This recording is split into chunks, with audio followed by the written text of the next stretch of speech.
সব তীর্থ বারবার, গঙ্গাসাগর একবার। এই সমস্ত বাসগুলোতে এরকম ভেসেলগুলো নিয়ে যাওয়া হয়, মানে ভেহিকেলগুলো, গাড়ি বা মোটর বাইকগুলো নিয়ে যাওয়া হয়। তো পুরো বীচ জুড়েই গঙ্গা স্নান হয়, মানে পুণ্য স্নান করে। এই ছিল সেই কপিলমুনি আশ্রম।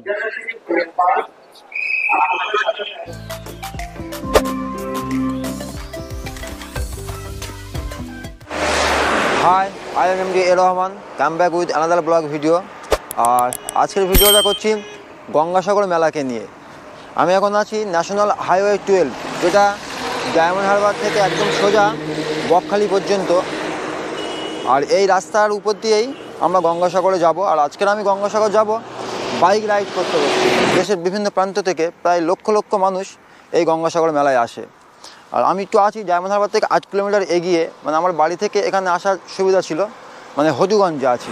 এখান থেকে আমি যাব কাকদ্বীপে, ওখান থেকে তারপর ভেসেল বা লঞ্চে করে বাইকটা পারাপার করে ওখানে আমি যাব। সকালেই বেরিয়ে পড়েছি, প্রচুর কুয়াশা আর বাইক রাইড করতে একটু অসুবিধা হচ্ছে। আমরা যাই, আর তোমরা ভিডিওটি শেষ পর্যন্ত দেখতে থাকো। আর অবশ্যই আমার চ্যানেলটিকে সাবস্ক্রাইব করে দিও, আর এই ভিডিওটা শেয়ার করে দিও যাতে সকলের কাছে পৌঁছাতে পারে। যারা গঙ্গাসাগর মেলায় পৌঁছাতে পারেনি তাদেরকে দেখার সুবিধা করে দিও। চলো, let's go. A few moments later. অনেক কিছু লক্ষ্য করলাম, মানে রাস্তার ধারে তো গঙ্গাসাগর মেলার প্রচুর সব ব্যানার ট্যানার সাজানো আছে, আর সেই সঙ্গে বায়ো টয়লেটের ব্যবস্থা আছে। মানে কয়েক কিলোমিটার পরে পরে দেখছিলাম যে বায়ো টয়লেট। এইরকম রাস্তা আস্তে আস্তে এইদিকে দেখতে পাচ্ছ, এরকম অনেক বাফার জোন, মানে যেখানে ওই যারা দূর দূরান্ত থেকে আসবে, ভারতবর্ষের বিভিন্ন রাজ্য থেকে সব যেসব বাস করে আসে, সেই বাসগুলোকে এইসব জায়গায় হোল্ড করার জন্য এই বাফার জোনগুলো করা হয়েছে চারিদিকে। আর ওখানে অ্যানাউন্সও করছে, মানে স্বেচ্ছাসেবকের পক্ষ থেকে। এই সব কিছু ব্যাপারটা পুরো ওয়েস্ট বেঙ্গল গভর্নমেন্ট এটা করছে। 8 লক্ষের উপরে মানুষ এখানে এসেছিল গঙ্গাসাগর মেলাতে। তো এবছর নাকি তার সংখ্যাটা আরও বাড়তে পারে বলেছে। মানে ঠান্ডাও লাগছে, বাইক রাইড করছি। আর দেখি সামনেতে কিছু টি ব্রেক করে নেবো, তারপরে আবার আমি যাত্রা শুরু করবো। ভাই রে ভাই, এই শীতের সকালে বাইক রাইড করতে করতে মনে হচ্ছিল যেন তুষার ঝড় বইছে। রাস্তার উপরে আর পাশে সাজানো গোছানো সব হোর্ডিং ব্যানার একের পর এক অতিক্রম করতে করতে চলেছি। সাগরের সৌন্দর্য দেখার ইচ্ছা শক্তি নিয়ে বেরিয়ে পড়েছি সাগর দ্বীপের উদ্দেশ্যে। যাই হোক, গঙ্গাসাগর যাওয়ার জন্য দুইটি প্রধান রাস্তা দিয়ে যাওয়া যায়। রেলপথে শিয়ালদা সাউথ সেকশন থেকে লক্ষ্মীকান্তপুর বা নামখানা লোকালে কাকদ্বীপ নেমে হারু পয়েন্টের 8 নম্বর জেটিঘাট থেকে, অথবা সড়ক পথে ধর্মতলা থেকে ডায়মন্ড হারবার রোড হয়ে কাকদ্বীপের হারু পয়েন্টে নেমে 8 নম্বর জেটিঘাট হয়ে যাওয়া যায়। আর আমি 42 কিমি রাইড করার পর পৌঁছালাম হারু পয়েন্টের 8 নম্বর জেটিঘাটে। এখানে এসে দেখি হাজার হাজার তীর্থযাত্রীদের সুশৃঙ্খলভাবে নদী পার করে পৌঁছে দিচ্ছে কচুবেড়িয়া জেটিঘাটে। আর এই 8 নম্বর জেটিঘাটকে বলা হয় গঙ্গাসাগরের প্রবেশদ্বার। তো গাইস, এখন আমি আছি মানে হারু পয়েন্টের 8 নম্বর জেটিঘাটে। আর তোমরা দেখতে পাচ্ছ এটা হচ্ছে এলটিসি জেটিঘাট। এখান থেকেই বাস, বড় বড় ট্রাক এইসব পার করানো হয়। তো এখন মেলা উপলক্ষে বলছে যে মানে গাড়ি পার করতে চাচ্ছে না। আমি তো বাইক এসেছি, বাইক নিয়ে যেতে পারবো কিনা ঠিক নেই। আর প্রচুর তীর্থযাত্রীরা ফিরছে, লোডিং হচ্ছে, মানে প্রচুর তীর্থযাত্রী দেখতে পাচ্ছ তোমরা। পাঠিয়ে দেওয়া হবে মানে ঘাটের ওই দিকে, নদীর ওই পারে। তো এইভাবে এখানকার মানে পুলিশ প্রশাসন থেকে শুরু করে স্বেচ্ছাসেবী সংস্থাগুলো প্রত্যেকের মানে অ্যাক্টিভিটি ছিল দেখার মতন। মানে সকলে কীভাবে সুস্থভাবে এই সবাইকে নিয়ে সুস্থভাবে পৌঁছে দেওয়া যায় নদীর ওই দিকে, এটাই ছিল এই গভর্নমেন্টের এই গঙ্গাসাগর মেলার প্রতি বছরের চ্যালেঞ্জ। এইভাবেই প্রতি বছর লক্ষ লক্ষ মানুষকে গঙ্গাসাগর মেলায় পাঠিয়ে দেওয়া হয়। আর এইসব চারিদিকে টেম্পোরারি সব টিকিট কাউন্টারগুলো গভর্নমেন্টের তরফ থেকে করা হয়েছে, বা আগেও টিকিট কেটে নেওয়া যায়। আর এখানে টিকিটের রেট ছিল 80 টাকা পার হেড, মানে যাতায়াত, মানে যাওয়া আর ফিরে আসা মিলে টিকিটের রেট ছিল 80 টাকা করে। আর এখানে শুধু জাস্ট মানে ভিউটা দেখেন, আর ভিড় কত কত মানুষের ক্রাউড, মানে লক্ষ লক্ষ মানুষ যাচ্ছে। তৎপর দেখেন, একজনকে অসুস্থ হয়েছে মেলাতে, সঙ্গে সঙ্গে তাদেরকে নিয়ে অ্যাম্বুলেন্স করে হসপিটালে নিয়ে যাওয়া হচ্ছে। এইভাবে সমস্ত কিছু গঙ্গাসাগর মেলায় সব কিছু সুবিধা করে দেওয়া হয়েছে, একদম সকলেই তৎপর। এখানে বিভিন্ন ভলেন্টিয়ার্স থেকে শুরু করে পুলিশ প্রশাসন আর বিভিন্ন দপ্তরের কর্মীরা সবাই তৎপর। অনেক ভেসেল, অনেক লঞ্চ এখানে ব্যবস্থা করা থাকে বিভিন্ন ভেসেলগুলোকে তীর্থযাত্রীদের নিয়ে যাওয়ার জন্য। আর বিভিন্ন লঞ্চ বা আরও বিভিন্ন ভেসেল আছে যাদের তাদের মানে এমার্জেন্সিতে তাদেরকে ব্যবহার করা হয়। এখানে দুজন তীর্থযাত্রী এসে দেখতে পেলাম যে ওরা মধ্যপ্রদেশ থেকে এসছে মানে गंगासागर घोरार जন্য साइकिल चले। तो आप बताइए जे आप कहाँ से आ रहे हैं? छतरपुर जिले हिमाचल प्रदेश। हिमाचल प्रदेश से? हाँ। आपको पूरे इंडिया घूमने का? हाँ, पूरे इंडिया घूमना है। पूरे इंडिया आप तो गंगासागर मेला जाएगी ना आप लोग? हाँ जी, गंगा सागर जाएंगे। और इसके बाद कहाँ जाएगा? इसके बाद জগন্নাথপুরী। জগন্নাথ তো ভিউয়ার্স এদেরকে লক্ষ্য করেন, এই বয়সে এরা পুরো ভারতবর্ষ ঘোরার স্বপ্ন নিয়েছে, মানে সমস্ত ধামগুলোতে এরা ঘুরবে। फिर जाएंगे आंध्र प्रदेश तिरुपति बालाजी, उसके बाद फिर रामेश्वर, रामेश्वर, फिर कन्याकुमारी। कन्याकुमारी, पूरा इंडिया घूमने वाला है ये लोग, ठीक है। 3 hours later. তো দীর্ঘ 3 ঘন্টা অপেক্ষা করার পরে আমাদের এই বাজে আমি মানে বাড়িতে করে গাড়ি যাতায়াত করে সেখানে পৌঁছেছি। ভিউয়ার্সদের বলবো যে আমরা এই মুহূর্তে গঙ্গাসাগর যাচ্ছি। আমি জার্নালিস্ট, আমরা কভারেজে যাচ্ছি গঙ্গাসাগর মেলায়। ভাইয়ের সাথে আলাপ হলো, ভাইয়ের ব্লগ চলছে কি আমার নামে? Blog channel MD Rahman blog. ভাইয়ের ব্লগ দিয়ে আপনারা গঙ্গাসাগর দেখুন। শুভেচ্ছা রইল সকলের। ভাইয়ের ব্লগকে সাবস্ক্রাইব করুন, শেয়ার করুন, লাইক করুন। হচ্ছে হুগলি নদী, আর এই হুগলি নদীটা মিশেছে বঙ্গোপসাগরে। এই হুগলি নদী অ্যাকচুয়ালি গঙ্গাই নদী, তো এই নদীটা মিশেছে বঙ্গোপসাগরে। তো সেই নদীর সঙ্গমস্থলটা হচ্ছে গঙ্গাসাগর। তা ওই জায়গায় প্রতি বছর ওই গঙ্গাসাগর যেখানে সঙ্গমস্থল, ওখানেই এই মেলাটা উদযাপন হয় প্রতি বছর। আমি এখন আছি একদম বাঁধের সামনের দিকটাতে, আর এই সমস্ত বাঁধগুলোতে এরকম ভেসেলগুলো নিয়ে যাওয়া হয়, মানে ভেহিকেলগুলো, গাড়ি বা মোটর বাইকগুলো নিয়ে যাওয়া হয়, কিন্তু এখন মেলার কারণে নিয়ে যেতে দিচ্ছে না। তো এগুলো খুব এমার্জেন্সি যেগুলো গাড়িতে আছে, সাংবাদিকদের গাড়ি বা আরও অ্যাম্বুলেন্স টাইপের এই ধরনের কিছু গাড়িগুলোকে নিয়ে যাওয়া হয়। ওই যে ঘাটটা, ওই ঘাটটার নাম হচ্ছে 8 নম্বর জেটি ঘাট, মানে হাড়ু পয়েন্টের। আর এই দিক দিয়ে যাব, মানে আমরা গিয়ে পৌঁছাবো কচুবেড়িয়া জেটি ঘাটে। ওখান থেকে আবার গাড়িতে করে যেতে হয়। তো আমার তো বাইক আছে, তো আমি বাইক নিয়ে চলে যাব। তো প্রায় লাগবে ওখান থেকে 31 কিলোমিটার মতন। আর চারিদিকের এই পরিবেশটা দেখে সত্যিই খুব সুন্দর লাগছে। মানে এরকম ফিলিংস আমি পেয়েছিলাম সুন্দরবনে বেড়াতে গিয়ে। সুন্দরবনে এরকম মানে লঞ্চের উপর বসে চারিদিকে নদী দেখতে দেখতে, তার সঙ্গে চারিদিকের যে বন্য প্রকৃতিগুলো ছিল সেগুলো দেখছিলাম। তো এখানে হয়তো চারিদিকে বন্য প্রকৃতিটা নেই, কারণ এখানে নদীটা অনেকটা প্রশস্ত। কারণ অ্যাকচুয়ালি এটা তো সঙ্গমস্থল, মানে সাগর আর নদীর সঙ্গমস্থল গঙ্গা নদী, সেটাই গঙ্গাসাগর।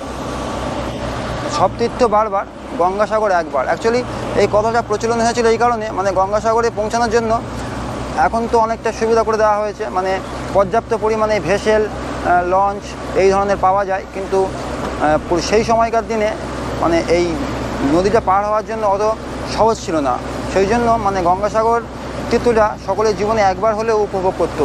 আর এত মানুষের সমাগম, সুন্দর প্রকৃতি, আর দূরে এখনও পর্যন্ত কুয়াশার আভা দেখা যাচ্ছে। আর নদীর মাঝখান দিয়ে কীভাবে ইলেকট্রিকের তারগুলোকে নিয়ে যাওয়া হয়েছে। বাস বা এক একটা ভেসেলে এত হাজার হাজার তীর্থযাত্রী মানে পৌঁছে যাবে কচুবেড়িয়া ঘাটে। ওখান থেকে আবার বাসে করে ওরা 31 কিলোমিটার পথ পাড়ি দিয়ে গঙ্গাসাগরে গিয়ে পৌঁছাবে। এরকম একটা বাসে করে এই উপরে উঠবো মানে কখনো ভাবতেই পারিনি আমি। যাই হোক, মানে একটা স্যারকে রিকোয়েস্ট করার কারণে উনি আমাকে এখানে ওঠার ব্যবস্থা করে দিল, তো ওনাকে ধন্যবাদ জানাই। সত্যি চারিদিকটা একটা অন্যরকম পরিবেশ, মানে মেলার কারণে এই নদীতে এত লঞ্চ, ভেসেল আর সেই সঙ্গে এই টাইপের বাঁধগুলো এত বেশি পরিমাণে দেখা যাচ্ছে। আর প্রশাসনের তৎপরও খুব বেশি, মানে কারোর যাতে কোনো অসুবিধা না হয়, কোনো সমস্যা না হয়, ট্রান্সপোর্টের ব্যাপারগুলো বা কীভাবে যাত্রী পারাপার করতে হবে সব দিক থেকে প্রশাসন খুব তৎপর ছিল। পৌঁছে গিয়েছি, এই ঘাটটাতে হয়তো দাঁড়াবে মনে হয়। ঠিক আছে, আমি নামবো ওখানে, বাইক নিয়ে আবার বেরিয়ে পড়বো। এখন আমি কচুবেড়িয়া ঘাটে আছি এখান থেকে আবার যাত্রা শুরু হবে আমার 31 কিলোমিটার। তারপরে গিয়ে পৌঁছাবো গঙ্গাসাগর মেলার যেখানে হয় সেই গঙ্গাসাগর সঙ্গমস্থলে। তোমার সঙ্গে থেকো, আমি যাব বাইক রাইড করতে করতে। আর এইটাই ছিল সেই কচুবেড়িয়া জেটি ঘাট। তো গাইস চলো, let's go. A few moments later.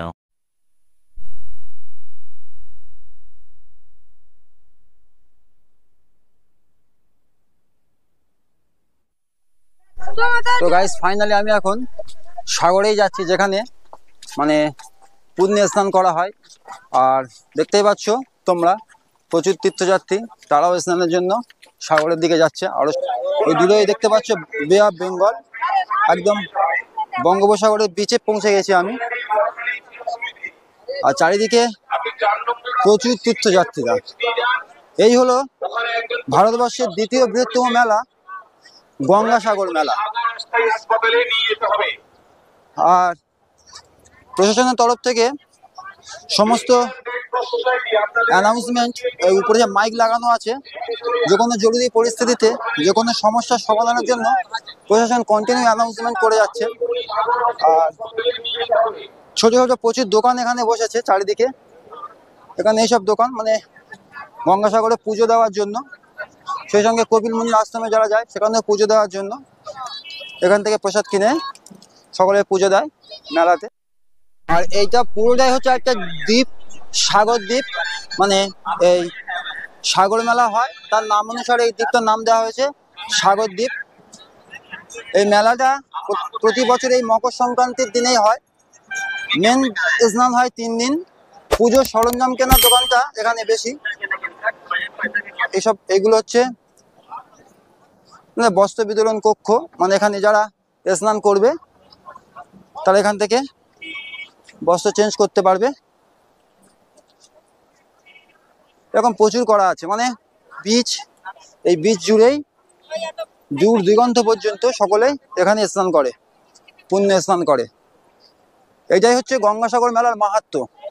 মানে ভারতবর্ষের প্রত্যেকটি রাজ্যের মানে দূর দূরান্ত থেকে এখানে মানুষ এত কষ্ট করে আসে এই বছরের একটা দিনে গঙ্গা স্নান করার জন্য। আর কপিল মুনির আশ্রমটা ওইদিকে আছে, আমি একটু পরে যাবো, গিয়ে তোমাদেরকে দেখাবো। মানে ভারতবর্ষের বিভিন্ন রাজ্য থেকে এখানে এই গঙ্গা স্নান করা, সেই সঙ্গে পুজো দিতে আসে।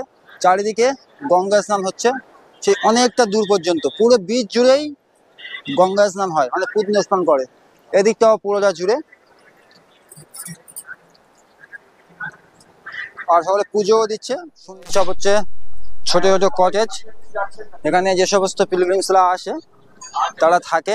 এরকম কটেজ আরো পুরো সাগরদ্বীপ জুড়েই আছে, মানে সমস্ত রাস্তার ধারে ধারে অনেকের বাড়িতে বাড়িতে এইগুলো করা হয়েছে। অনেকে মানে এই মেলা উপলক্ষে অনেকের একটা জীবিকাও নির্বাহ হয়, মানে অনেকের বাড়িতে এরকম ছোট ছোট কটেজ করে রেখেছে, তারাও ভাড়া দেয়।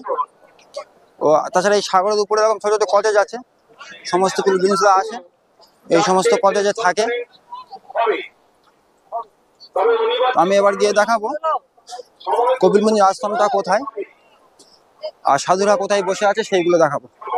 চলো, ফাইনালি আমি সেই কপিল মুনির আশ্রম, আর এই হচ্ছে সেই কপিল মুনির আশ্রম।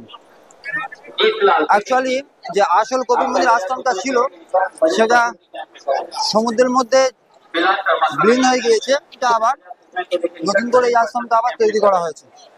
আর এতে দেখতে পাচ্ছি সব চারিদিকে সব হিমালয়ের সাধুরা বসে আছে, সকলকে এইভাবে ঝাড়ু দিয়ে আশীর্বাদ করতে থাকছে, সকলে আশীর্বাদ নিতে নিতে যাচ্ছে। जगह जगह पिलग्रिम चेयर बनाए हैं जो पूर्णिया निःशुल्क है। अगर कोई भी असाधु व्यक्ति आप लोग इसमें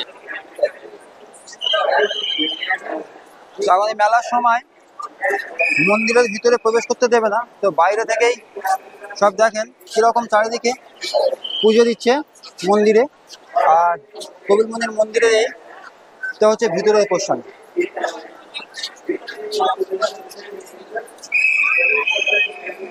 মানে লক্ষ লক্ষ তীর্থযাত্রীরা এখানে আসে এই গঙ্গাসাগর মেলাতে। এর একটা পৌরাণিক ইতিহাস আছে কপিল মুনির। কথিত আছে মানে সাগরে গঙ্গার মিলন ঘটিয়েছিলেন কপিল মুনি। পুরাণ অনুসারে অযোধ্যার ইক্ষ্বাকু বংশের রাজা সাগর তিনি 99 বার অশ্বমেধ যজ্ঞ করেছিলেন। আর এই অশ্বমেধ যজ্ঞের কারণে ভয় পেয়ে ইন্দ্র ঘোড়াগুলিকে এনে এই কপিল মুনির আশ্রমে লুকিয়ে রেখেছিলেন। আর তার ফলে কপিল মুনির ধ্যান ভগ্ন হয়ে গিয়েছিল। আর কপিল মুনি বিরক্ত হয়ে ওই সাগর রাজা 7000 পুত্রকে ধ্বংস করে দিয়েছিল। আর তাদেরকে জীবন ফিরে দিতে বা সেই জন্য ভগীরথ সাগরকে গঙ্গাকে মর্তলোকে আগমন করেছিল। আর এইভাবেই এই গঙ্গাসাগর মেলা সূচনা হয় এই কপিল মুনির আশ্রমকে ঘিরে। তো গাইস, আমি এবার বাড়ি যাব। তো ভিডিওটি কেমন লাগলো অবশ্যই তোমরা লাইক করে দিও, আর এই ভিডিওটি শেয়ার করে দিও, সাবস্ক্রাইব করে বেল আইকনটি ক্লিক করে পাশে থেকো। ভালো থেকো, সুস্থ থেকো, দেখা হচ্ছে আবার নতুন কোনো ভিডিওতে। বাই। 6 hours later. আচ্ছা, তিক্ত অভিজ্ঞতা শেয়ার করি। তো আমি বাইক নিয়ে যে গঙ্গাসাগর এসেছিলাম, অ্যাকচুয়ালি এই মেলা কদিন মানে কোনো বাইক পারাবারের সুবিধা নেই। তো তবু ওদের যে বাসগুলো আসে তাতে করে এসেছিলাম, কিন্তু ফেরার সময় আমি 4টে থেকে, মানে যে ঘাট থেকে বাসটা ফেরে সেই ঘাটে 4টে থেকে বসেছিলাম, মানে কোনো একটাও বাস আসেনি। মানে মানে আমার তো ভয়ও লাগছিল, ভেবে নিয়েছিলাম হয়তো রাতটা আজকে এখানেই কাটতে যাবো। তো যাই হোক, আরও পুলিশ প্রশাসনের সঙ্গে কথা বলে সকলকে রিকোয়েস্ট করে মানে শেষ পর্যন্ত ম্যাজিস্ট্রেট সাহেবের সঙ্গেও কথা বলতে হয়েছে আমাকে প্রচণ্ড রিকোয়েস্ট করার ফলে রাজি হলো। আর চারিদিকে সব তীর্থযাত্রীগুলো আছে এই ভেসেলের পরে। অ্যাকচুয়ালি যখন নর্মাল সময় এই ভেসেলে পাবলিক থাকে, পাবলিকের সঙ্গে এই বাইকও পারাপার হয়, কিন্তু এই মেলার সময় বাইক পারাপার নিষিদ্ধ। তাই তোমাদেরকে বলবো তোমরা অবশ্যই কেউ বাইক নিয়ে আসবে না। ওকে, বাই, ভালো থেকো, সুস্থ থেকো, দেখা হচ্ছে আবার নতুন কোনো ভিডিওতে।